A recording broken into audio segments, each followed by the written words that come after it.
Assalamualaikum Sobat MTQ Unesa. Jumpa lagi nih kita, asik. Masih ingat kan motonya UKM MTQ? UKM MTQ Unesa tercinta? Ya, yang tak lain dan tak bukan, membangun generasi berkarakter Qurani. Konon ada pepatah mengatakan, bila tak kenal, maka tak sandal. Sayang ya. Oke, kenalin teman-teman. Aku Zamratul Maulidia, asal Mojokerto, jurusan Manajemen SDM angkatan 2019. Ya, doakan akhir tahun ini lulus ya guys ya. Amin. Di episode kali ini, tentu saya tidak akan sendirian dong. Menjadi sebuah kebanggaan bagi saya yang bisa menjadi podcaster pada pertemuan kali ini, yang mana didampingi dengan seorang narasumber yang Masya Allah sekali ya. Di sini kita ada kehadiran Mas Ahmad Ainur Rozikin. Assalamualaikum Mas Rozik. Waalaikumsalam warahmah. Gimana nih kabarnya? Alhamdulillah, kabarnya baik, sehat. Alhamdulillah. Selain KKN sibuk ngapain aja sekarang Mas? Selain KKN ini sibuk mencintainya. Enggak. Sibuk ya apa ya? Sibuk lagi ikut lomba. Selain itu juga masih membantu organisasi yang lain. Masya Allah, subhanallah sekali Mas Rozik ini ya. Semangat di sini ya. Siap. Oke, buat Sobat MTQ, aku mau ngasih sedikit informasi nih buat Sobat MTQ. Jadi Mas Ainur Rozikin ini pernah berkecimpung dalam kepengurusan UKM MTQ Unesa.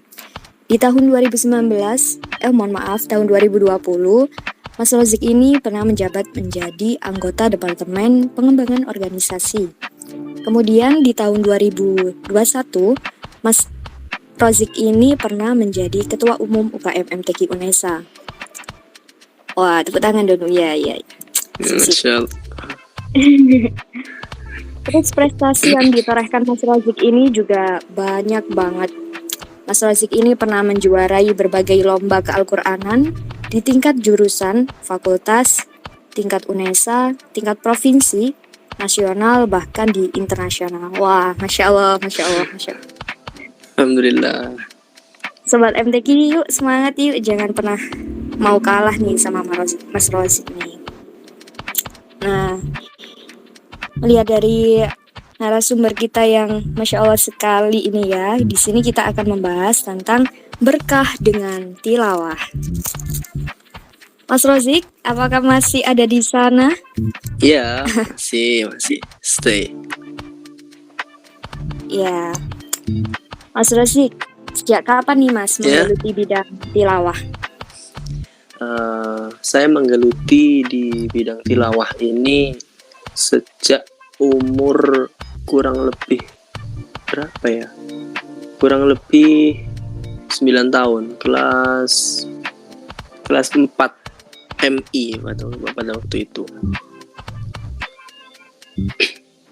Masya Allah, masih bocil ya Mas Rozik. Iya lah. Ya, bisa diceritakan dong Mas tentang perjalanannya dari awal belajar tilawah, terus momentum yang gak pernah terlupakan sampai sekarang yang tentang tilawah aja deh. Oh iya, siap. Semasa saya kenal tilawah, ini memang banyak sekali ya, atau momentum suka duka ya. Selain itu juga pernah merasakan senang, pernah merasakan susah payah gitu ya. Selama saya belajar mulai dari MI ya, mulai dari umur saya itu masih di bawah 10 tahun gitu ya. Nah, selama saya kenal tilawah ini, alhamdulillah saya itu mulai dari kecil sudah memiliki banyak guru. Nah, banyak guru tilawah. Salah satunya itu dari orang tua saya sendiri, gitu ya. Jadi awal mula belajar tilawah ini saya diajari oleh ibu saya sendiri. Nah, setelah itu dilanjut kepada privat ke ustadz-ustadz yang ada di sekitar rumah. Tuh, setelah itu saya lanjut ke ustadz-ustadz yang tingkat kabupaten gitu ya. Nah, pada waktu itu memang saya kan masih belum bisa pakai motor ya untuk ke sana. Jadi saya tuh dilatih mandiri untuk berangkat sendiri. Jadi ya termasuk duka ya kalau semisal jarak tempuh dari rumah saya ke rumah ustadz saya untuk belajar tilawah itu kurang lebih 3 kilo, dan itu saya harus mancal ya, bahasanya mancal itu goes ya, bersepeda gitu, karena masih umur berapa ya, masih belum 10 tahun, jadi ya harus bagaimanapun caranya saya harus bersepeda. Di sisi lain juga saya tidak sendiri gitu ya. Saya juga ditemani oleh teman-teman saya yang ada di rumah, yang ada di tetangga desa juga. Waktu itu. Setelah itu saya lanjut mondok. Ya. Setelah itu juga alhamdulillah saya di sana juga punya guru lagi. Dan belajarnya harus ke rumahnya ustadz saya dan harus mancal lagi. Nah, seperti itu. Jadi dukanya sih di situ ya. Harus memang ada perjuangan yang harus ditempuh seperti itu. Itu masa-masa MTS ya, masa-masa MTS, masa-masa MA, sama saya mondok itu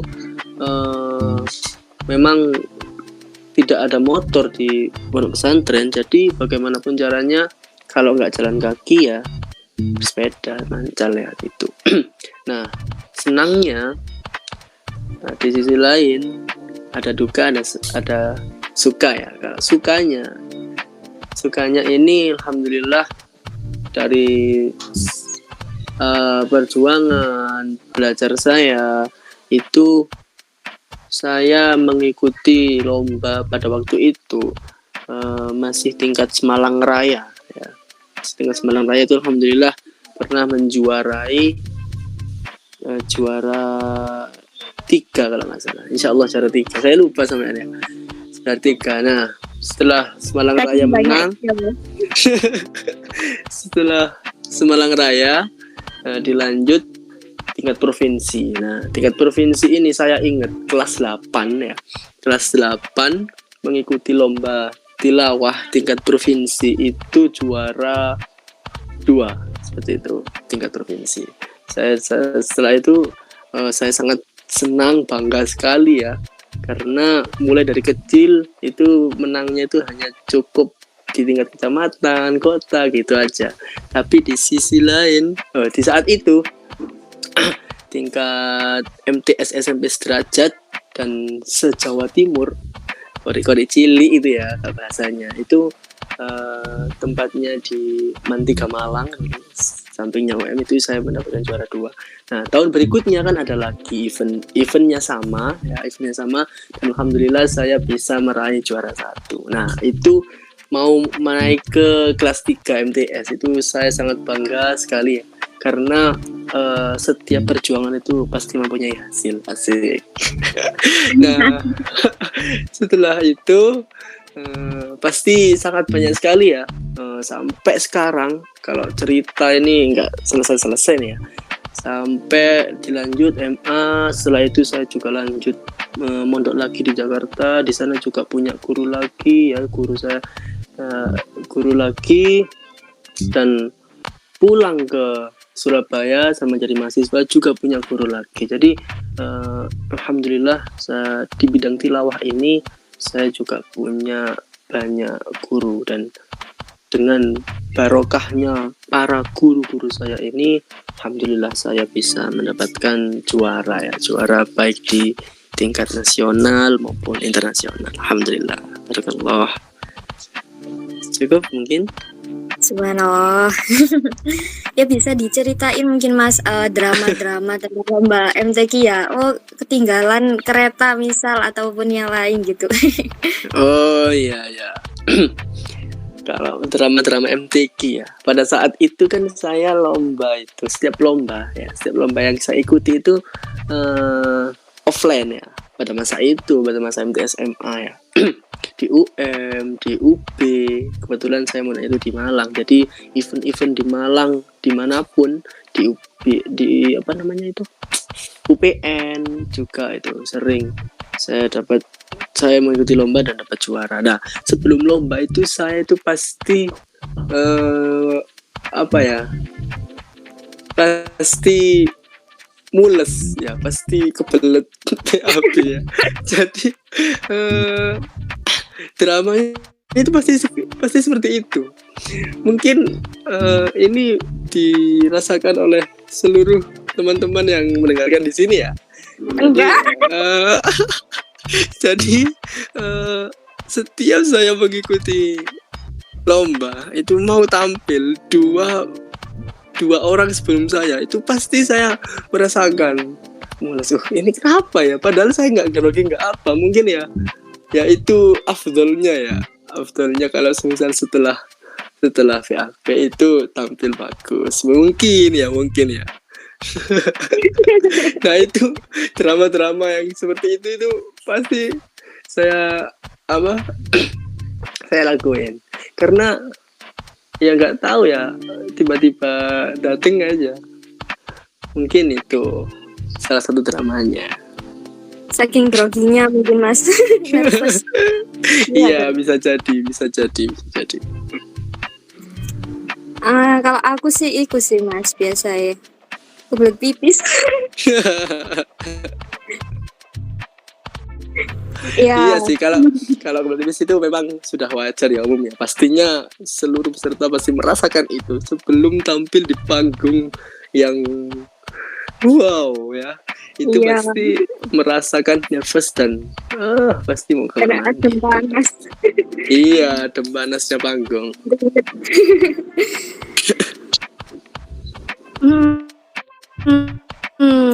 Terus Mas Rozik ini kenapa pilih untuk menekuni di bidang tilawah? Apa ada alasan? Apa ada motivasi? Apa ada semangat dari ayang? Oh, ya kenapa saya menekuni di bidang tilawah? Karena mulai dari kecil saya tuh dididik oleh orang tua itu harus senang baca Al-Quran. Awalnya baca Al-Quran gitu aja, senang baca Al-Quran dan alhamdulillah saya ini diberikan Gusti Allah kelebihan sedikit di bidang suara. Maka dari itu hukumnya wajib untuk menjaga seperti itu. Saya dulu dibilangnya orang tua seperti itu. Ya, kamu ini punya potensinya ini KOA, ya, potensinya di suara. Bagaimana cara kamu memanfaatkan suara kamu supaya bisa bermanfaat untuk orang lain. Nah, dari situ saya mulai dididik oleh orang tua saya, mulai dari ilmu Al-Quran ya, seperti ilmu tajwid, ilmu qorib, mulai dari kecil, dan alhamdulillah bisa lanjut sampai memahami nagom tilawah atau lagu tilawah seperti itu. Nah, kenapa ya itu? Ya memang saya suka di bidang tilawah ini, dan saya ini diizinkan Allah untuk menjaga kalamnya, insyaallah. Subhanallah. Rozik ini juga punya channel YouTube ya Mas ya, buat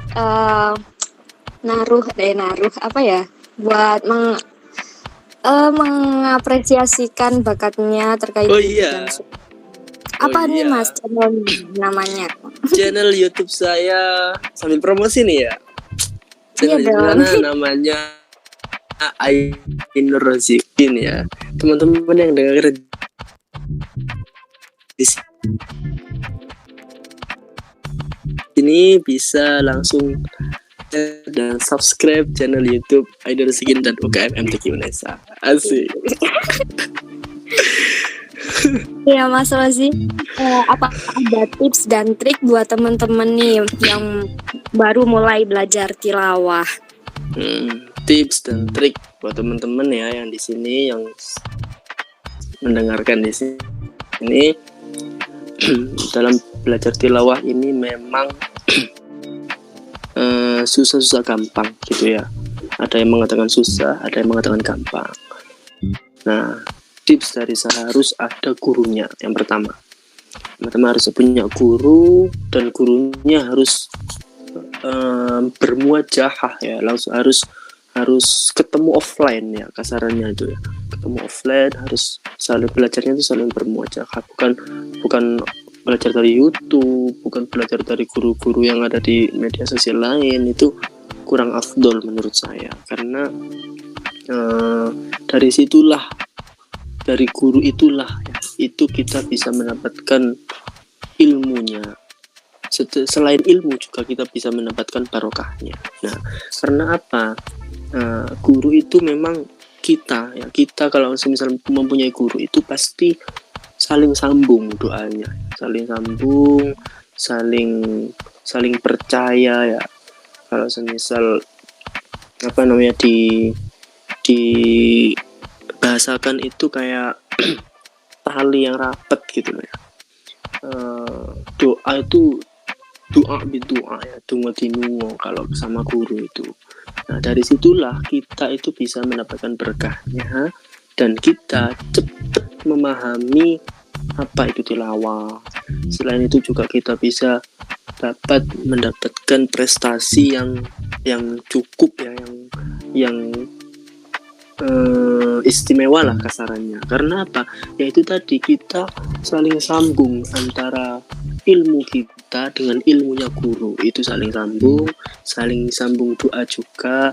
Maka dari itu teman-teman yang ada di sini ya, mumpung ini COVID-nya ini sudah agak pudar ya, semoga pudar dan menghilang dalam bumi ya. Nah, itu utamakan teman-teman ini Amin. bisa mencari guru yang memang memiliki ilmu Al-Quran ya, yang dipastikan memiliki ilmu Al-Quran seperti itu, dan harus disowani dan harus ditemui ke rumahnya, minta belajar seperti itu. Karena dari situ dari situ juga merupakan attitude ya, sopan santun kita kalau ingin mendapatkan ilmunya. Itu sih kalau dari tilawah.